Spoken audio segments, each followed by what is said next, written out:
Good evening, everyone, and thank you for joining us tonight. Before we get started, I'd like to read this brief disclaimer that you see on your screen. And that disclaimer is, the PharmAssist virtual learning experience brought to you by Mandel's Clinical Pharmacy is intended only as an educational program for patients. Any clinic-specific information shared by the nurses is the opinion of the nurse and is not intended to replace the recommendations or requests of your healthcare professionals. All medications will be dispensed by Mandel's Clinical Pharmacy according to the prescription as written by the provider. And with that out of the way, I would like to say welcome again. Thank you so much for joining us. My name is Craig Orpello, and I will be your host for tonight's PharmAssist VLE program. And I'd like to welcome you to what we call the VLE, is basically an educational program created by Mandel's Clinical Pharmacy to bring you together with outstanding healthcare professionals right from the comfort of your own home. The PharmAssist program takes place every Monday night at 7 p.m. Eastern Standard Time. Tonight, we will be providing a live medication instructional program on 3 common fertility products, including an interactive Q&A program throughout the night. So any questions that you have, you can feel free to jump in, and we will get those answered for you. And we are, as you might notice, you're either on Zoom or Facebook Live. We are an interactive program. We invite you to be a part of the discussion by sharing your questions either in the Q&A or the chat on Zoom. And you can also share them directly into the Facebook Live chat as well. So we are joined by various amazing HCPs each week from across the nation to provide you with a real-world experience, just as if you were sitting across the table from them in the clinic. So right in the midst of this pandemic, we're able to make this happen for you to feel just like it's a regular day. So today we are joined by Kaitlyn Endicott.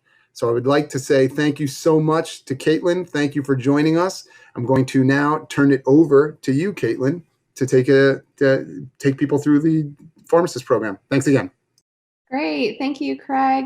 And thank you all for joining us tonight. As Craig said, my name is Kaitlyn. I am an IVF nurse in the Northern Virginia area. I hope that tonight's videos help you to understand and gain confidence with some different types of medications and injection types. Tonight, we will be discussing 3 different medications. We will start with the Gonal-F Rediject pen, and then we will do Progesterone in Oil, and then finish out with HCG. After each video, like Craig mentioned, this is interactive, so there will be a Q&A session when the video is complete. You can type in any questions that you have that come to mind while you're watching the videos, and we will tackle them as we go. Please keep in mind that I am happy to answer any general questions about the products, but I'm unable to answer specific clinical questions that are specific to your case, such as why you're on a certain dose or that sort of thing. Those would be things I would defer to your clinic and your provider. These videos are intended to make you feel more comfortable and confident with the medications when it comes time to do that first injection, and I'm confident that these will get you there. Remember that all of these videos that you see that are pre-recorded, as well as our live session tonight, is being recorded, and they're all available to you at mymandelsPharmacy.com/pharmacist, so that you can reference them in the future. So if you miss a small part tonight and not able to jot something down, you can always go back to reference it later or pull it up when you are actually ready to do the injection. So with that being said, I think we are ready to go ahead and start with our first medication, which is the Gonal-F Rediject pen. We are ready when you are, Craig.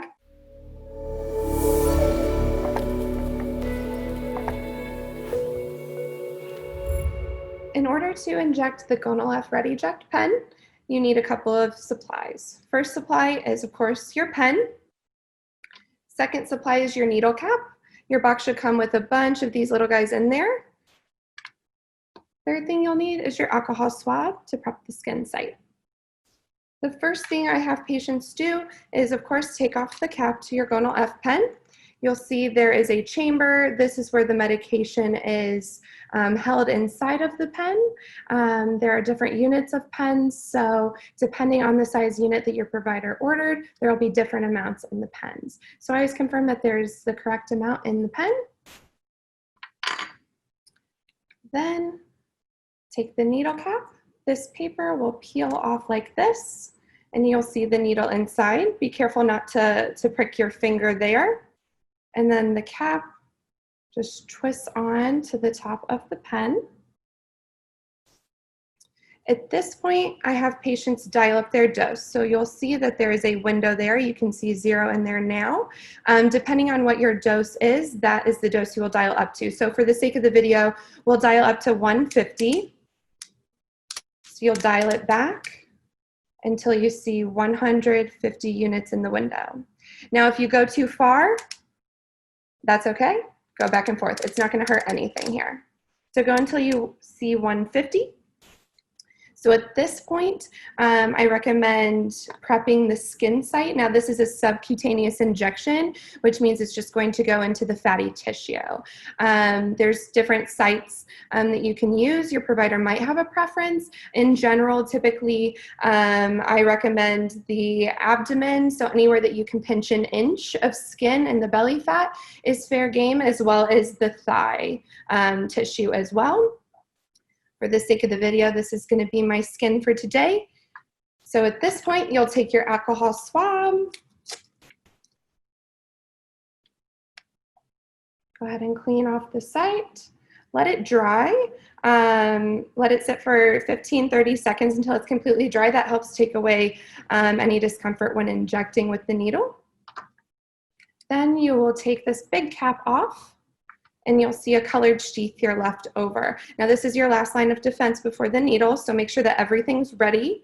Once you have confirmed that you're ready to inject, you'll take this off here and you'll see the needle. At that point, you'll pinch an inch of your skin that you've already prepped. And then I recommend, I tell my patients to have the window with the numbers facing up toward you so you can actually see it when you're injecting. And then you'll go in fast, 90 degrees like a dart. This. Wiggle your hand up and you'll push that plunger. Push it hard, and as you're pushing the plunger, you will actually see the window go down to 0. That's how you know you got your full dose. At that point, you can take it out. And then I recommend recapping with the big cap so that you don't stick yourself. That just pushes on there. And then it turns off the opposite way. This part goes into your sharps container. Your Gonal-F pen, you can put the lid back on. They are multi-use, so be sure to save it for your next dose. You don't want to toss it out until the pen's completely empty. Okay, so that was the Gonal-F pen.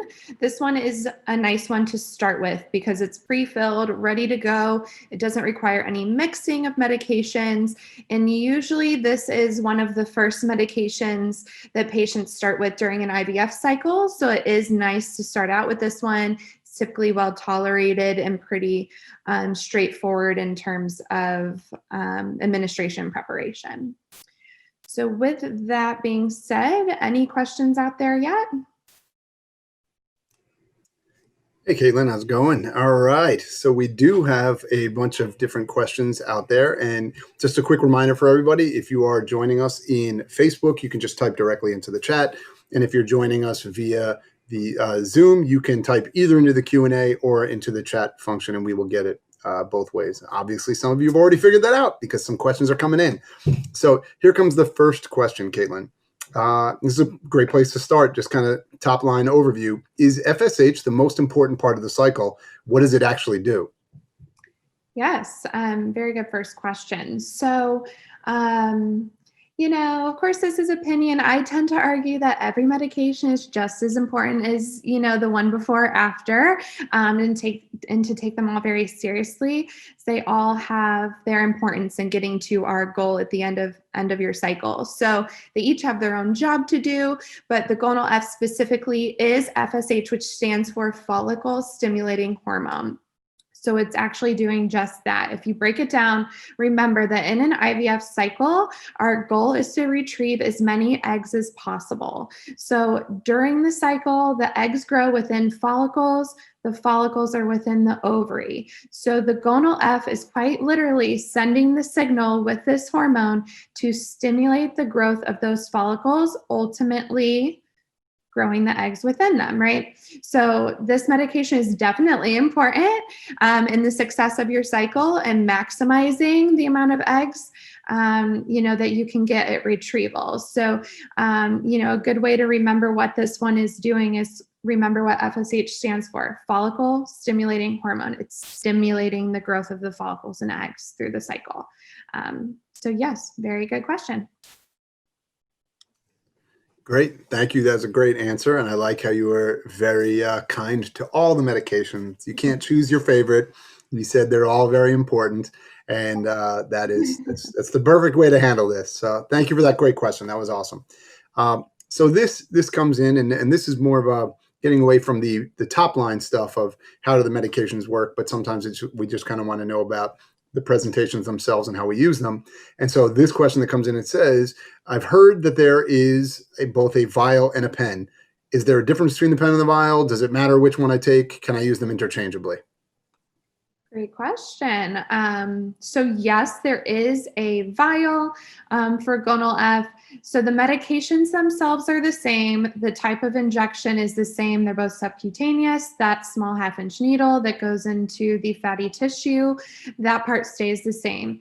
Now the difference is how it's packaged and presented. So as you know, the pen is pre-filled, ready to go, no mixing. You put on that needle cap, dial up your dose, and inject.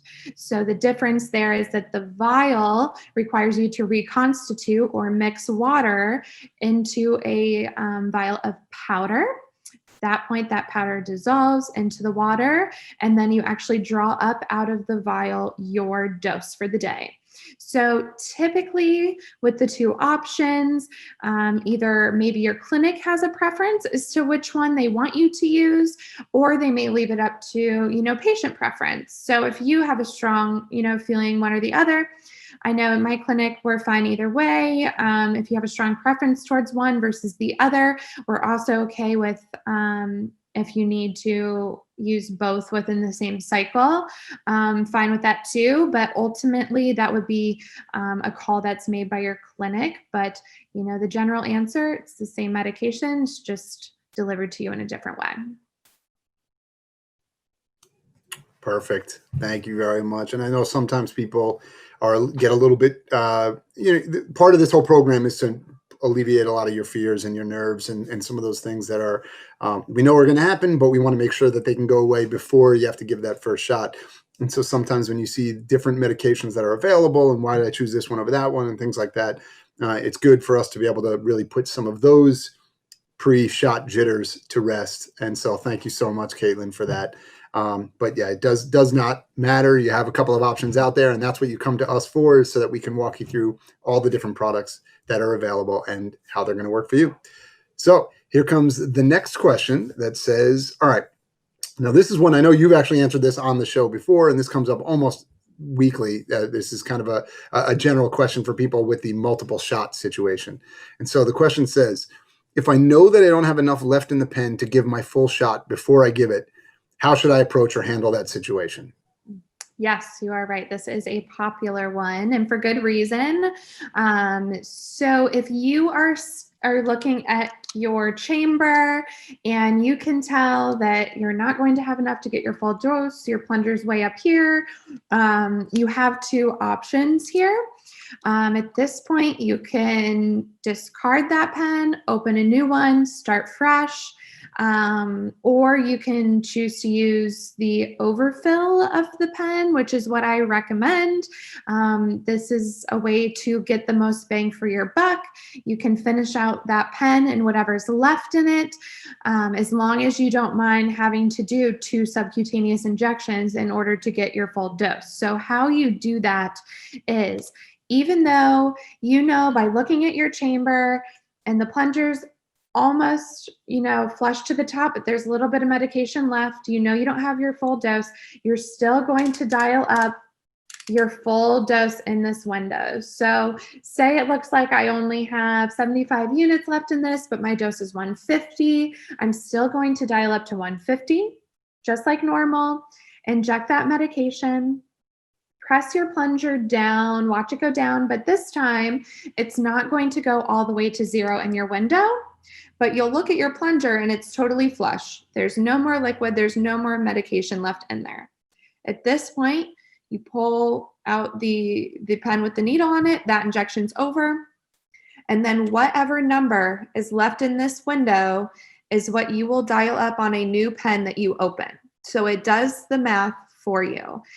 You do not need to subtract anything. Whatever number is left in here, dial it up on your new pen, put the needle cap on, and inject.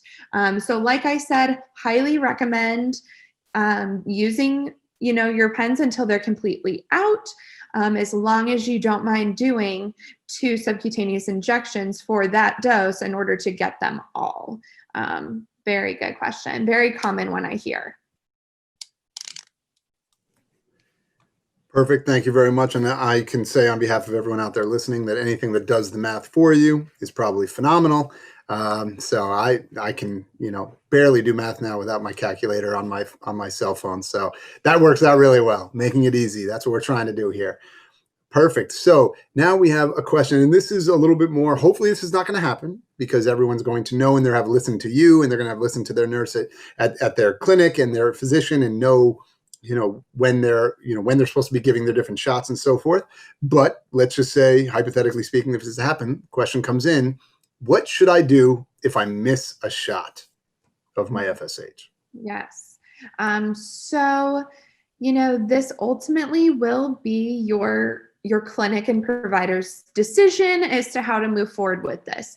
Typically, it depends on the timing of when you missed it. So if you notice that, you notice that the next day that you missed that night's dose, definitely contact your clinic, see if they just want to document, missed this part of the dose and move on as normal, or if they want you to take a little bit extra to make up for it. Every clinic is going to have their own preference when it comes to that. If you're a few hours late, typically I recommend my patients just take it when they remember it. But if you're looking at, a whole day later, a whole 12 hours later, something like that, I would recommend checking in with your nurse or provider to see how they would like to navigate that. And something that we do too when the cycle is complete typically is we add up how much FSH did you take during the cycle. So definitely communicate that to your treatment team so that they can account for any missed doses and if they want you to make up for those doses. Perfect. Thank you very much. And I know that's a thing that a lot of people are probably a little bit nervous about, just the anticipation of potentially missing a shot. But a lot of this is once you kind of get into the flow of it, and especially nowadays with all of the different reminders you can put on your phone, or you can, if you have an Alexa, I'll whisper it because I don't want to set off anybody's that listening at home. But if you have one of those, if you have your Facebook portal or one of these things where you can ask it to set reminders, those are all great ways to really make sure that you don't miss those shots. But it's also good to have a plan. So thank you so much, Kaitlyn, for helping out with that one. And with that being said, we are all caught up right now on the questions that have come through. I do know, again, I want to remind everybody, it's not like once we move to the next product, you're out of luck to ask your questions. We'll be able to answer questions about anything that we talk about today. But let's give people like another 30 seconds if they're in the middle of typing something in.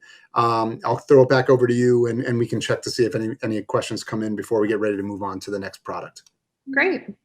One thing too with the question about missing a shot or a dose, it's not ideal by any means, right? We time these things precisely and give you precise dosages based on history and things like that. But ultimately, if you forget one dose, generally speaking, it's not like your whole cycle is canceled or anything, at least where I work. It's not going to absolutely break your cycle. So definitely not, encouraged by any means. Make it part of your daily routine. It helps you remember. But I also don't want to cause any panic in that sense.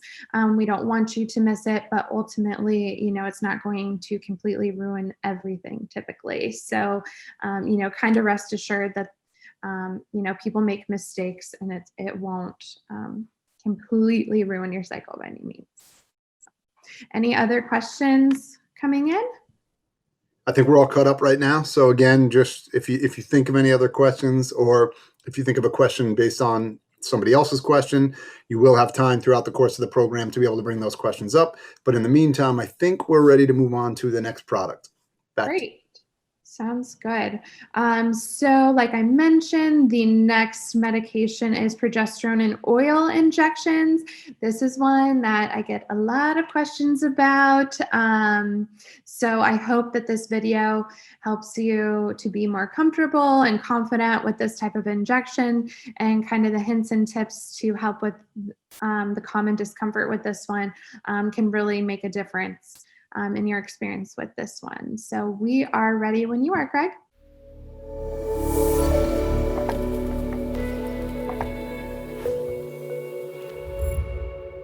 Now I'm going to show you how to do a progesterone in oil intramuscular injection. First, I recommend collecting all the supplies that you need to do the injection. So first and foremost, of course, you need your progesterone in oil medication. So collect that vial. Next, you will need a syringe and needle. Typically, it's a 3 ml syringe that's used. A lot of times they will come with needles attached onto them. For the sake of this video, my practice uses the 22 gauge needle to inject and an 18 gauge needle to mix. I recommend talking to your provider about what they prefer you do for your treatment. So here I have the 3 ml syringe with a 22 gauge 1.5 inch needle. So then I also have a 1 inch 18 gauge needle to mix. You will also need your alcohol prep pad. So at this point, go ahead and take the cap off of your progesterone in oil. It just snaps off here. You'll see the rubber stopper on top. Then open up your syringe that has the needle attached. It'll peel open like a banana peel. And then you can open up your needle that you'll use to mix. Now, if your provider wants you to use the same needle to mix and administer, you won't need to do this step. So that second needle opens up like a banana peel as well. I recommend avoiding touching the top of this cap here and keeping that sterile. Then if you twist, your other needle will come off. You can set that down to use later. Then this needle will twist on. If you twist to the right, then you can remove the cap. And again, at my practice, we typically have doses of 1 ml. So for the sake of the video, that's what I'm going to use, but I would confirm this with your healthcare provider. So I recommend drawing back to the number that you will use to administer. And what I mean by that is if I'm using 1 ml, I'm drawing back right now 1 ml of air. So you can see my plunger is right at that 1 ml mark. Then you will take your vial and the needle goes right into that rubber stopper. Then push your air in, flip the vial over, pull your needle down slightly to be sure it's in the liquid, and pull back, and you'll see the medication pull back into your syringe. And it is oil, so it's a little thicker, so it might take a little bit of help of you pulling down on the syringe. Now, if you have some air, that's okay. You can push back up and start over. That's perfectly fine. So like I said, I'm using 1 ml for this video, so I have 1 ml of the oil here. Take this out. So now I'm ready to administer. I do not recommend administering an intramuscular injection with an 18 gauge needle, which is why I saved my 22 gauge needle here. So this will twist off, put it directly into your sharp spin. No need to recap it. And you'll twist on your needle to inject. So now we are ready. It's time to prep our injection site. For the sake of the video, this is going to be my skin and my muscle. When you're doing it at home, I would confirm with your healthcare provider if they have a preference of a site for intramuscular injections. I typically recommend using the upper outer quadrant of the buttocks, so it's almost like your hip area to do the injection. So once you have chosen your injection site, open your alcohol prep pad, clean the site with alcohol, let it dry completely. Take the cap off of your syringe And then you're actually going to kind of pull the skin taut, and then you will inject quickly, fast like a dart at 90 degrees. Fast there, all the way to the hub, and then press the oil in. Now it is thick, so it can take a moment to go in. Typically in skin, it's a little quicker than my cube here. Once the injection is in, you take your needle out. There might be a little bit of oil that comes out of the site, and that's okay. You can just wipe it up with some sterile gauze, and then you can recap your needle, put it into your sharps container. You're done. Now, one thing I like to mention with the progesterone in oil, especially because a lot of times when patients are taking this, it's for extended periods of time, weeks on end. So the oil can actually kind of collect if you're not active and moving after you do the injection. So the worst thing you can do is go back to bed, wake up in the morning, do the injection, go back to bed and let it sit. I recommend massaging the area. You can take like a tennis ball or a lacrosse ball and kind of knead it on the area as well. Heat can help disperse the oil as well. Just if you use the heating pad, be very, very careful that you pay attention, only use it for small amounts of time. And then being active, so walking around, going for a walk, things like that can help to disperse the oil into the muscle as well. Okay, so that was the progesterone in oil.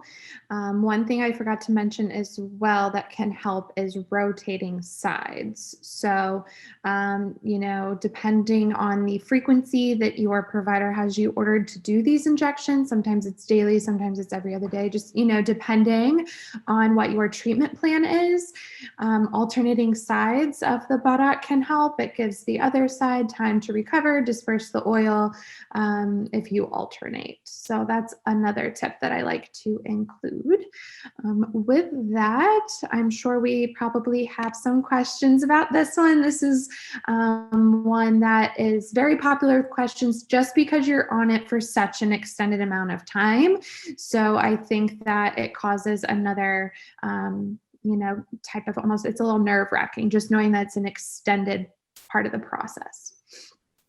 So actually, that's a perfect transition because you touched on it a little bit, but there's a question that came in that says, how long does someone usually take progesterone oil during a cycle? Can that vary? Does it depend on the person? So just kind of, I guess, more of just a across the board question on the utilization. Yeah, definitely. So, ultimately this will depend on your clinic, the timing of their embryo transfer, and when they have you start it before and how long they have you continue.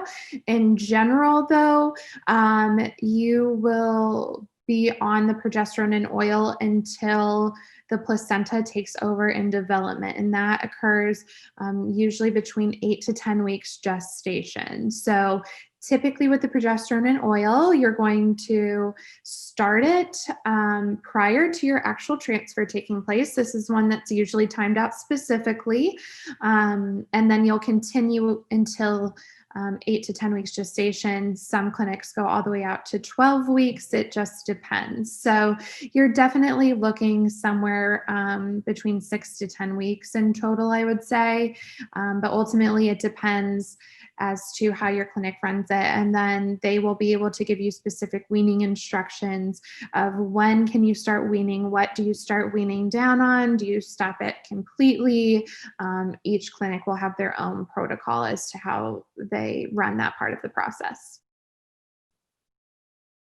And that's actually a perfect time to just remind everybody again that, as you said, Kaitlyn, we are just kind of giving your opinion on a lot of these things and your perception on how you do it. You will obviously hear that specifically from your clinic. You at home will hear that from your clinic.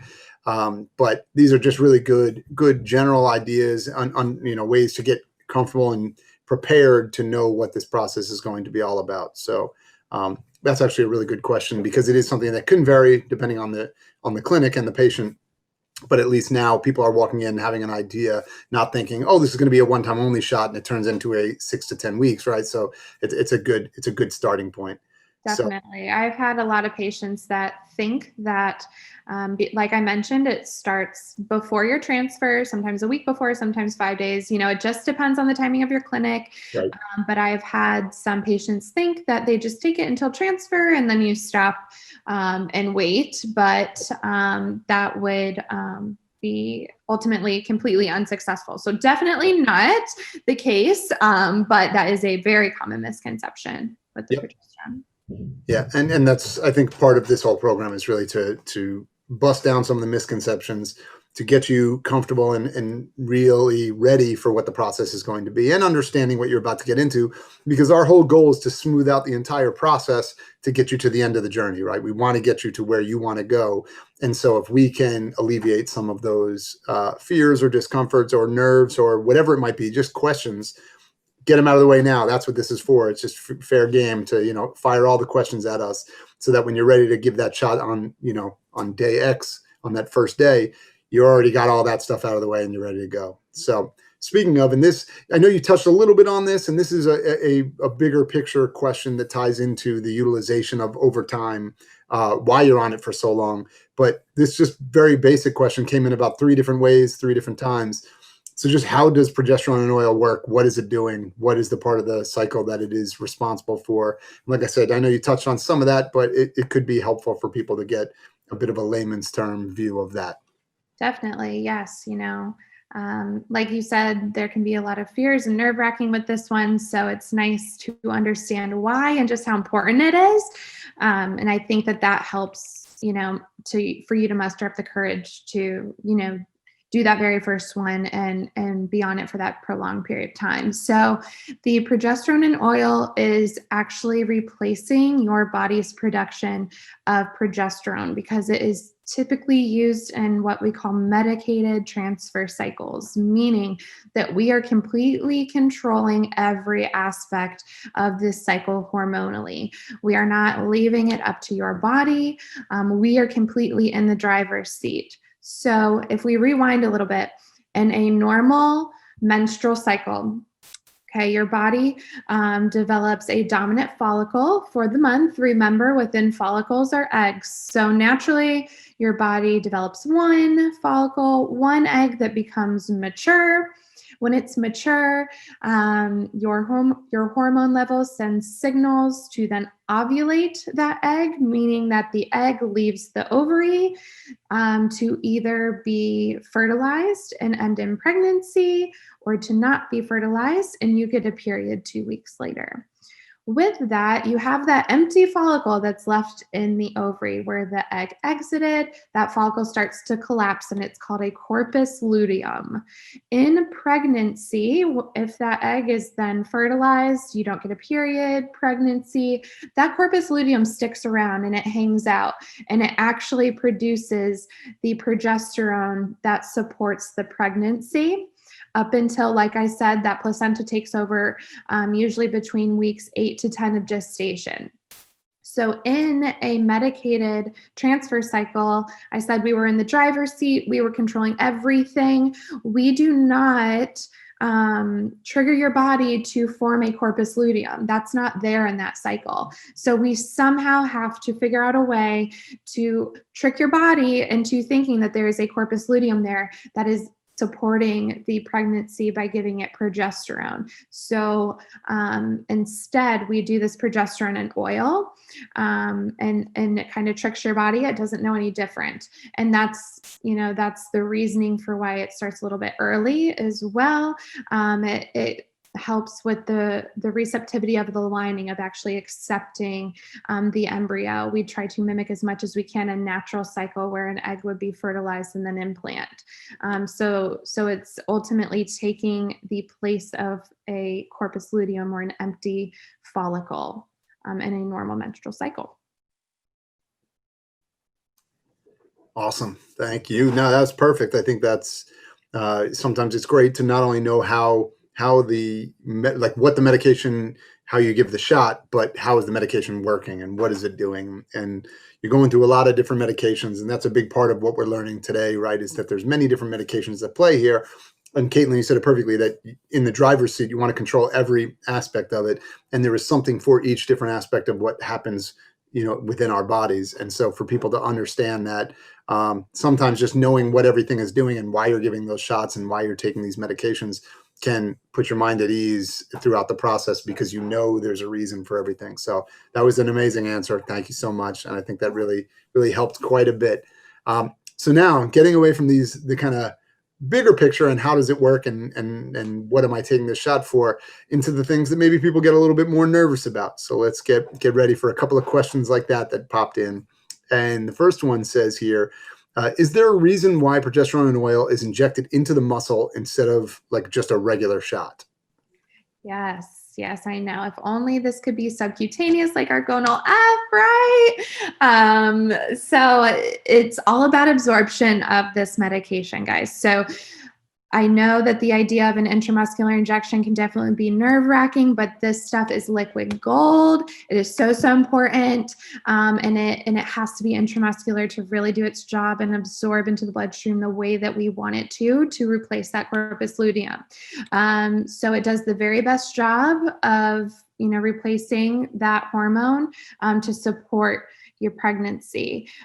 Like I said, I can't stress enough. Rotating sides, increasing blood flow to the area can really help with the absorption of the oil into the muscle. The quicker that you put the needle into the skin and muscle, the less you're going to feel the actual needle going in. So the more that you do it, the more confident you will get, the faster you will get at actually putting the needle in, the less you'll feel it. So definitely something that your confidence will grow over time. But, just understanding why it's so important to do it intramuscular, it's because of that absorption. So that is truly replacing your body's natural production of progesterone. Well, that's also very good to know that it's not just a bunch of pharmaceutical companies sitting around saying, how can we make this be worse for people, right? There's a reason why, and it's great to know why. And it is on how our bodies absorb different things. So that's great to know. But I think, like you said, it kind of marries well with the over time. You're going to be on this for a little while. So you'll have a couple of, shots up front, no pun intended, to be able to get used to it and comfortable with it. And so once the process moves forward, you'll be a pro and you're not going to be worried about this at all. So I think that's a great way to look at it, is really kind of look at the long game and throughout the entire process. And so speaking of the long game in this, and speaking of things that maybe make people a little bit nervous, I'll overlook the fact that the partner is being thrown under the bus in this question, but I'll ask the question anyway.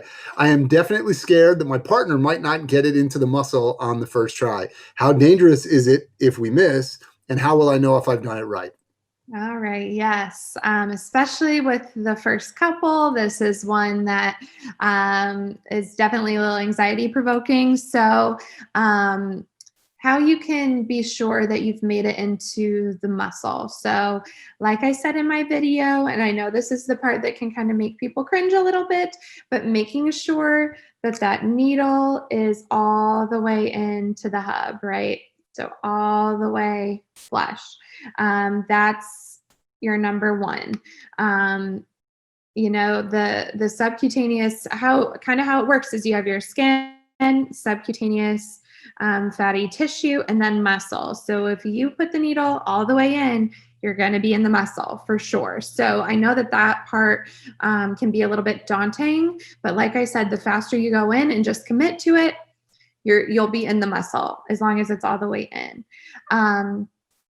So if you miss, now if you are doing the injection in the buttock like I recommended, your glute muscle is a large muscle. So as long as you are in the upper and outer quadrant of your buttock on either side, so if you imagine that you have a pair of jeans on and the pocket squares in the back, the upper outer corners of those pockets are a good general sense of the area of where you can do these. It's actually almost up more towards your hips. So if you are in that general area, the glute muscle covers that whole thing, you'll be fine in that area. Another thing that I do for my patients, and I'm sure that your clinic would be willing to do it too, is I offer to draw circles, or we call them targets, with a Sharpie on the upper outer quadrant, so you know right where to do it. It helps to take away that aspect of debating on where it should be. So you don't have to think about that part. All you have to think about is just physically putting the needle in and pushing the medication. So it takes one step out of the process to make it a little bit easier. So I would recommend asking for that. Ultimately, like I said, that muscle is so large that as long as the medication goes in completely, you're going to get the dose that you need. I usually say keep it up higher, just because the muscle is wider up there and it tends to not be as tender, I don't think, as if you were to do it a little bit lower. But ultimately, I recommend having somebody draw targets on you. It's one less thing to think about. There's also good Google images too for intramuscular injections, but really it's just thinking about the upper outer quadrant of the buttock for that. That's great. Thank you. That's a lot of great different things that people can use to be comfortable with this, whether it's talk to their clinic or look things up online, or obviously get the target drawn, things like that. And I don't know about all of you at home, but I can certainly say that the longer that quarantine goes on, the larger my glute muscle is getting, and it's not a good thing. So we probably have the space, you have the room, you know what you're doing. Just ask and make sure you know where you're going with this. So perfect. Thank you so much, Kaitlyn. I think with that, as of right now, we are all caught up. I'm just going to check. Yep. So we're caught up with questions right now. Again, I want to give people some time so they can fire off any questions that they may have. So let's give people another 30 seconds if they're trying to type something in. Again, remember, you'll have time at the end to get through everything. But I'll throw it back to you, Kaitlyn, just while we wait to see if there are any other questions on progesterone and oil. Perfect. Another tip too for finding an appropriate spot to do it is if you actually sit in a chair or on a bar stool, something that doesn't have a back that covers it up to do the injection, then you know that you're doing it high enough because you're sitting on half of the buttocks. So you get that upper half, go out to the side, you have it. Another thing that I recommend, if you choose to stand to do the injection, make sure that whatever side you are doing the injection on, that you're not standing with all of your weight on that side. Kind of stand on the other leg, let that, the side that you're doing the injection just kind of bend and not hold a lot of weight. That will help as far as discomfort with the actual oil, being injected and the needle going into the skin as well. So there's a few more tips. Awesome. Actually, this is just me wondering, do you have a normal recommendation that you give in your clinic on whether or not laying down, sitting down, or standing up is a better option? Not particularly, definitely patient preference. And I think I've actually noticed more patients are starting to prefer to lay down for it the more that they're doing it. Definitely, if you get queasy with needles, I recommend laying down. Definitely don't stand. And if you choose to sit, make sure you're up against a table or something in case you get lightheaded. But I have actually noticed a lot more of my patients doing it laying down, and they seem to find that that's a good way for them to complete it. Awesome. Thank you. That was just me, just throwing in a bonus question just because I wanted to hear it. Perfect. Well, thank you so much, Kaitlyn. I think we're all good so far, so we can move on to the next product whenever you are ready to go. Perfect. So our last medication for tonight is HCG. So typically this is used as a trigger injection, and it's typically one of, if not the last injection that you do in any given cycle. So this might be one video that you want to come back and review more towards the back half of your cycle, not one that you'll be doing likely more than once in a cycle. So, store this one away. You won't be doing it usually till towards the end of your cycle. With that, I think we are ready for the video.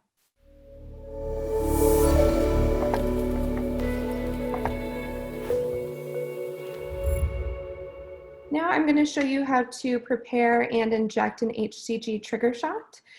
So first, I recommend gathering all of your supplies. You will need an alcohol prep pad, your medication. It should come in powder form. You can see a little bit of the powder there. Your bottle of diluent, so saline or sterile water. And then you will need your injection needle. So this will be a 3 ml syringe with a 1.5-inch needle attached to it. So to start, I recommend taking off all of your caps. So there will be a cap on your powder that'll just snap off, and same thing with your diluent. Next, you can open up your syringe. So it'll peel open like a banana peel. This comes out. Then I would go ahead and draw back the amount of air that you're planning to pull up of diluent. So this can vary from practice to practice. At my practice that I work at, we recommend mixing with 1.5 mLs of the diluent. So I'm going to pull mine back to 1.5. Take off your cap. Then you're going to insert your needle into your vial, push all of the air in, flip it over, and you'll kind of feel the plunger naturally pull back on its own. Make sure that your needle, and I'll turn it here, is in the actual liquid and not pressed up like this. Otherwise, you're only going to draw back air. So make sure you pull it down some and pull back until you have roughly 1.5 or whatever your provider recommends. Now you can see there I have a little bit of air in the top of my syringe here. You can actually push everything back up and start over. It won't hurt anything. So I'm going to pull back here. I have roughly 1.5. So now I can take this out. Now I'm ready to reconstitute my powder. So you have your powder vial. You see the rubber stopper here. The needle just goes right into there. Push saline in. And then give it a good little swirl. Helps things dissolve, but typically the powder dissolves just about instantly. Then you can flip it over. Again, make sure you pull the needle down so it's within your liquid. You can pull everything back. Now you're going to have roughly the amount of fluid that you put in. Some of it does get displaced when it is dissolving the powder, and that's okay. The most important part here is to make sure you get all of the liquid out of that vial. Once you have that, you now have your dose. Can take the needle out of the syringe, and now you're ready to prepare the skin site. So this is an intramuscular injection, so different from the subcutaneous injections you've likely done up to this point in your cycle. I usually recommend doing the upper outer quadrant of the buttock, so it's almost like the hip area in order to do this injection. So at this time, you can take your prep pad, clean off the skin site, let it dry, and then you actually want to pull the skin kind of taut when you do this to be sure that the medication gets to the muscle. When you're ready to inject, you go in fast, 90 degrees like a dart, and then push your plunger in. Take it out here, and you're all done. Okay, so that was the HCG. So many patients will have done this as their trigger injection for their IVF cycle, and then eventually move on to the progesterone in oil for a transfer cycle. So a lot of times you may have a little bit of experience with that type of intramuscular injection if you did an IVF cycle beforehand. So it gives you a little bit of an idea of what to expect with the progesterone in oil. So that might give you, you know, a little bit of relief as well, that you'll get some exposure to an intramuscular injection beforehand. But with that being said, do we have any questions specific to the HCG? Yes, we do. All right. So the first question, again, these are just kind of some of the top line questions, but this came in that says, so how does HCG actually work within my cycle? What is it actually doing to help me get pregnant? Yes. So, um, usually the HCG is used as a trigger injection in some capacity, meaning that it triggers or causes your body to ovulate. Now, depending on the type of cycle that you're doing, will depend on the specific time that your clinic tells you to take it. So, for instance, if you are doing like a timed intercourse cycle or an IUI cycle, then this actually causes the egg to leave the follicle to then hopefully be fertilized to end in pregnancy. Now, if you are using this in an IVF cycle, it's likely going to be timed a little bit different compared to an IUI cycle. And the reason being that as the eggs are growing within the follicles, within the ovaries, right, during your IVF cycle, we're taking that Gonal-F to grow everything out. As the eggs grow, if this is the follicle here, the egg is attached to the wall of the follicle as it's growing, it stays attached. So what the trigger shot does in an IVF cycle is part of ovulation is causing the egg to be free flowing in the follicle before it leaves the follicle to be fertilized. Now with an IVF cycle, we time it up specifically so that the egg is free floating in the follicle for when we go in for the retrieval, so that when we aspirate the follicle, take out all the liquid, the egg goes with it to be in the lab at that point. So the timing for that one is very specific so that the egg hasn't left the follicle. It's still there, but we don't want it stuck to the follicle wall. We want it free floating to be aspirated out. Now, if you are doing a type of transfer cycle, some transfer cycles will use a trigger injection depending on the type. If it's a natural, fresh, or frozen cycle, then this will be same idea. It's a specific time that you'll be instructed to take it because you do want your body to ovulate and form a corpus luteum in that instance. So many different uses for the HCG, different times depending on different cycles and different indications for it. But ultimately, just know that this does cause ovulation, which is why it is timed out so specifically when your clinic gives you instructions for that. Perfect. No, that's great. Thank you. And I know the questions around time come up pretty often around HCG, and there's people wondering, how that time frame works up. So it's good to be able to know, a lot of that information. So let's see. Oh, well, speaking of, actually, while I was saying that, this question just popped up. So let's go with, I've read on blogs about people who missed their shot times with their HCG. What are their options? And is the entire cycle wasted? Yes, great question. So again, generally, this is something that you would want to confirm with your clinic, how they handle these scenarios. Generally speaking, though, it does depend on how late the injection was done or when you noticed you missed it compared to when it was intended to be done. So for instance, if it was only off by a couple of minutes, again, confirm with your clinic, but I would say you're fine to continue with your scheduled procedure as planned. Be sure to let them know. They'll make any adjustments in your timing as needed, but generally a couple minutes is not going to be something that is going to completely throw off your timing. If the trigger injection was missed by a long amount of time, like hours of time, I would definitely contact your clinic to let them know.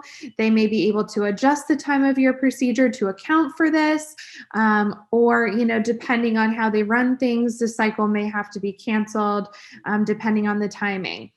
Generally, if the injection is missed completely, and then say you realized it the next morning, I would wait to take it, contact your clinic, see what they want you to do.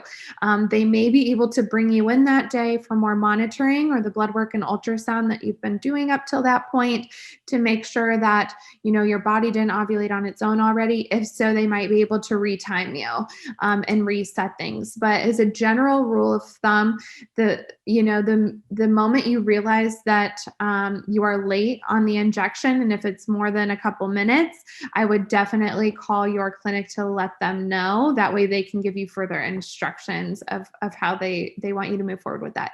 It doesn't always mean that your whole cycle is ruined or canceled. A lot of times we can be flexible with these things. Of course, everything, like I said, is timed out so specifically. So it's definitely crucial to do your very best to be on time. And because that, kind of like Craig mentioned earlier, setting an alarm, some sort of reminder. I usually recommend setting it about 10 minutes before your injection is actually set to be done. That way, like your HCG requires mixing, so you can start mixing the medication, have it completely drawn up and ready to go. That way, you're not waiting until the last minute and you're nervous, so then you're fumbling around because time's getting close. If you do it with plenty of time before, that helps take away some of the nerves, and it helps you be on time for the injection. So those are usually the two tips that I recommend doing, and it seems to work well for my patients. Perfect. Thank you very much. And I think that the thing we're probably learning from all this is like, do your best not to miss this shot, because it's still, when you get a very specific time from your nurse, there's a reason for that, and make sure that you try to stick to that. And so this is one of those things where just do what you got to do. If you have to leave sticky notes everywhere and have reminders come at you from 5 different, pieces of technology, do what you got to do. But at least now you have a plan. If the worst, case scenario happens, you know what to do, and you can at least plan ahead that way. So that's great. Thank you so much, Kaitlyn, for that. Yeah. All right, so this one came in. This is just a very, very basic, general, kind of gets into a lot of what we've talked about before on the episode. But when it comes down into giving the shot, says, how much is this shot going to hurt me? What can I do to prevent or treat the pain or any other potential side effects that I'm not even thinking of?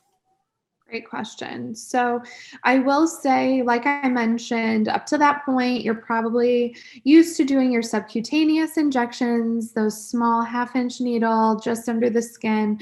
And once you get to this point, it usually causes a little bit of fear, just because the size of the needle is a little bit intimidating. I will say this one is pretty typically, well tolerated with my patients. Usually not a large amount of side effects per se from the medication, but do know that because this medication is triggering ovulation, it causes a shift in your hormones. So you might have a little more sensitivity as far as headaches, fatigue, that type of kind of like PMS symptoms, very similar to that. So that can be normal. But as far as the actual injection itself, the injection site, usually it's pretty well tolerated. Now, as far as the pain associated with it, like I said, the faster that you physically put the needle into the muscle, the less you are going to feel the needle going in. When pushing the medication, usually that's not something, it typically doesn't sting too often. That's not one I hear about too much as far as that goes. So that part is usually well tolerated. It's just mustering up the courage to physically get the needle into the muscle. So the faster you do that, the less you are going to feel it. Something else that I recommend to my patients, if they are a little bit nervous about this type of injection, is there's a numbing patch called the Sanera patch. Like I said, it's a numbing patch. You put it on 20 to 30 minutes before your injection is set to take place, and it can help numb the area. And we actually have videos on the PharmAssist page for that. If that's something that sounds appealing to you, you could always view that. There's some more information there. And then confirm with your clinic. This is definitely something that's optional, but can definitely help kind of take the edge off in the nerves with the intramuscular HCG injection as well. Great. Thank you very much. Appreciate that. And helping people get through not just the kind of the what's happening to their body, but how they are giving the shot themselves and how to alleviate any potential, fears that lead into it is great. And yes, we do definitely have those extra videos on the other products such as the Sonera patch. So you can always check those out as well. So thanks for pointing those out as part of the PharmAssist program. But basically, at this point, it seems like we have wrapped up. I don't see any more questions coming in. We should give, again, I know now is kind of the post 3 products part of the show. So we can say if anyone has any questions about the first 2 products that you didn't get a chance to ask, if you want to ask those now, we'll give another 30 seconds or so as usual, just to let people get a question out there. But in the meantime, I will throw it back over to you, Kaitlyn. Great. So really my biggest pieces of advice that I can give, especially when starting injections for the first time, whether they're subcutaneous or intramuscular, is doing as much as you can to make it somewhat as convenient as it can be for you. So like I said, setting alarms or making it part of your daily routine. It's one less thing to have to worry about. If those things are preset for you, then the only thing that you need to worry about is physically doing the injection. So it's one less thing on your plate, having to stalk the clock every morning and every night, or depending on when your timing is.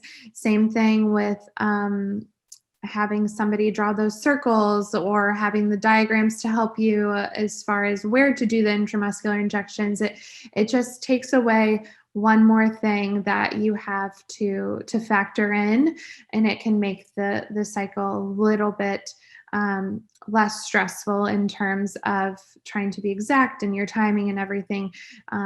Just using those resources that you have can help take away a little bit of the stress of the things that we can control during the cycle. Perfect. And with that being said, we have wrapped up and caught all the questions that were on both Zoom and Facebook. So I will throw it back over to you to begin wrapping it up tonight. Great. Well, thank you to everyone again for joining us tonight. I hope that these videos were helpful to you, gave you some kind of hints and tips, and gave you the confidence to do these. I know that someday you will look back and be like, oh my gosh, I remember when I watched those videos, I was so nervous. But believe me, you'll get the hang of it and you will surprise yourself with these injections.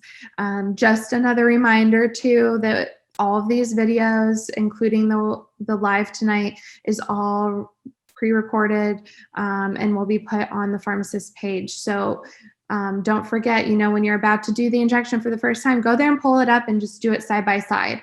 That can help to take away those first time jitters as well.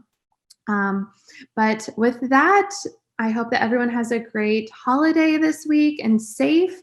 And we look forward to seeing you all here next time. Thank you so much. Thank you so much, Kaitlyn. I definitely want to say thank you for your time and for your expertise tonight. You were able to share a lot of great information and really put people's mind at ease, which is what this whole program is all about. Obviously, thank you to everyone wherever you are joining us on, whether on Zoom or on Facebook. We definitely appreciate your time, all your great questions. We hope you're able to learn something tonight, and it's something that you can take with you as you move on through the process to feel more comfortable and to really feel like a pro at the end of all this. As Kaitlyn mentioned, all of our different videos, both the larger VLEs themselves, as well as the individual products that we walked through, you can watch just those individual products. They're all available on our Facebook page, on our YouTube page. You can find it at mymandalespharmacy.com/PharmAssist. And that's where you can literally go and say, I want to watch the entire show that took place on, the 23rd of November, or I just want to see something about Gonal-F pen. I want to see all the videos of Gonal-F pen and walk through that. So we got a lot of different options that you can use both in advance and then right when you're about to give the shot, if you just want just a real quick 3 or 4 minute video precursor to get you comfortable with that. So check all that out. As Kaitlyn said, we will be here again next Monday night, 7 p.m. Eastern Standard Time. So we look forward to seeing you here then. And the number one thing on the internet, the way these types of things get around is by sharing them. So all we ask is share, share, share. Please share it with a friend, share it with a family member, share it with a colleague who might be going through this process. Even if you're on Facebook and you're watching this, you can share it right with somebody that's one of your Facebook friends and let them jump in and watch it alongside with you. There's always somebody out there who needs to know about this, and it's not. We know that infertility is while it's becoming much more comfortable to talk about, there's still a lot of people that don't necessarily just openly share this conversation and tell. So be the person that lets somebody else know who's trying to figure their way through this process, and you will feel better about knowing that you help them get through this process as well. So I definitely want to say to everybody, have an awesome Thanksgiving week. Enjoy the holiday. It's going to be a different one this year, and so we're all adjusting to that. But hopefully you're making it special in your very own way. And so we want to say happy Thanksgiving, happy holidays, and thank you everybody for joining us. And we will see you again next week. And good night. Bye, Kaitlyn. Thanks again.